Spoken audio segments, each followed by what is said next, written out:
To something there that has kind of irritated me all day and is still irritating me as I watch these clips, and I think irritates a lot of the population, that we're judging a man based on speeches that are made today about him and stuff that he's said in the past. But I always think it's important to judge people not on what they say, but on what they do. And Sinead, you talked about the gap between the man and the policies. I think he has to bear responsibility for the policies that the government have implemented, going right back to 2011, when Michael Noonan, under the leadership of Enda Kenny, cut 4.2 billion from the budget and hit, for example, traveller education by 89% of a cut, hit home help hours, 1 million or so were cut in their term, and started to lash out at what Michael Noonan called the low-hanging fruit. That term was used repeatedly by this government, and that means the most vulnerable suffered the most under their policies. Now, you know, he's a nice fella, you give it a house and all. Fine, but that's not the point. What does his record show?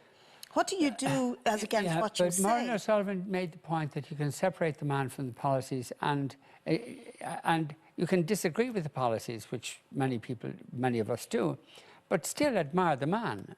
Well, I'm afraid I can't do that. I'm sorry, I can't. I don't think that it's possible to separate a Fine Gael leader from the policies of the last, how many years now? 6 years that they have implemented, and the pain and suffering that they've inflicted on huge swathes of the population, and at the same time have insulated themselves in their own class. Well insulated. Can you not accept that he did what he thought was right? Well, he may have thought it was right, because he represents a certain sector of society. Right, yeah, that's it. But he did what he thought was right. He acted with integrity throughout his period in office. He worked very hard at the job. So isn't it fair to acknowledge all that and to express gratitude for what he did? I would not express gratitude for what he did for the last 6 years. I have to say, Vincent, I couldn't express gratitude. And we all work hard.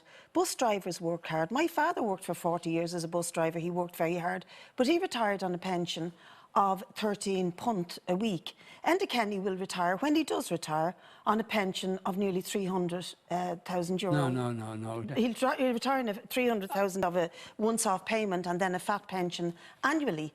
So there's a big difference. 130,000 pension annually. Yeah, that's huge. And there's a big difference between the way his class are treated and the way the vast majority of us are treated under their leadership and their policies. And that's what really bugs me, that you can't whitewash these things. Picking some stuff out of the 6 years, obviously, when you look at the state of at some point in the past 20 years. So I think it is worth kind of looking back over the last 6 years. Well, he evolves because he doesn't evolve all by himself. He evolves in a society where the demand is growing for change, and there's a young population that's saying, we want to be able to marry, we want that freedom. And we never saw that before in this country in the campaign. At least he listened. Pat, obviously, to be adulatory. Not at all. Historians come to these issues with different perspectives, and it depends on their perspectives. The conservative historians may well go along the lines you're suggesting, and more radical historians will be very critical. And I'm coming with a different perspective, I think, to everybody else here. But that's, I'm not being unkind to the man. You know, as I say, he's a nice guy. That is not the point. All right. But isn't it fair to acknowledge pretty big... And whilst I do agree with Brid on the impact in the two, it hasn't been governing for everybody. Where I disagree, Brid, is I think we do have to reflect that there have been good things. I think the Cloyne work was good, and marriage equality was good, and job creation was good. I think there were good things. I don't deny that, but I'm saying that they weren't achieved by him.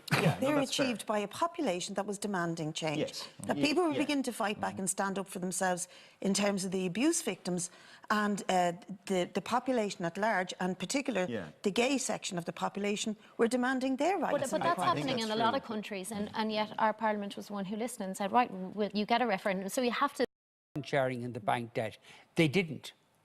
And how one can praise somebody for failing to do what they promised to do on an issue that has such significance of the Irish people, inflicting all the bank debt on us, seems bizarre to me. But isn't that what marks politicians in this country all the time? That they fail to do what they promised to do. They go to the electorate and they say, we'll do this, and I include Fianna Fáil, Labour and all the rest of them in this that have taken power, that they failed to do what they promised to do. But I want to say this about Michael Noonan. What he actually did to this country was he offloaded private debt onto the shoulders of ordinary people.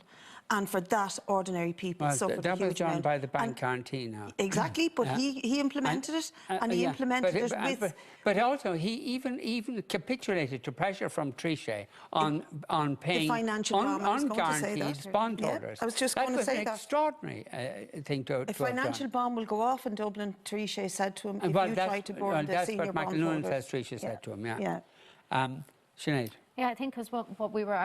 We congratulate Nama on getting a fraction of what the Irish people... Exactly. And there's three or four criminal investigations being conducted in other jurisdictions. The Irish state, under the auspices of Michael Noonan, have refused to investigate. And there's one further issue, and that is the tax haven issue, and that the Apple judgment. Now, the appeal by the government to appeal the Apple judgment put the Irish state in the same bracket as the people, the large corporations engaged in a massive tax scam worldwide. And surely that has done terrible damage to us. Yeah, we have facilitated the tax scams internationally. You know, I think it's very simplistic to say all that.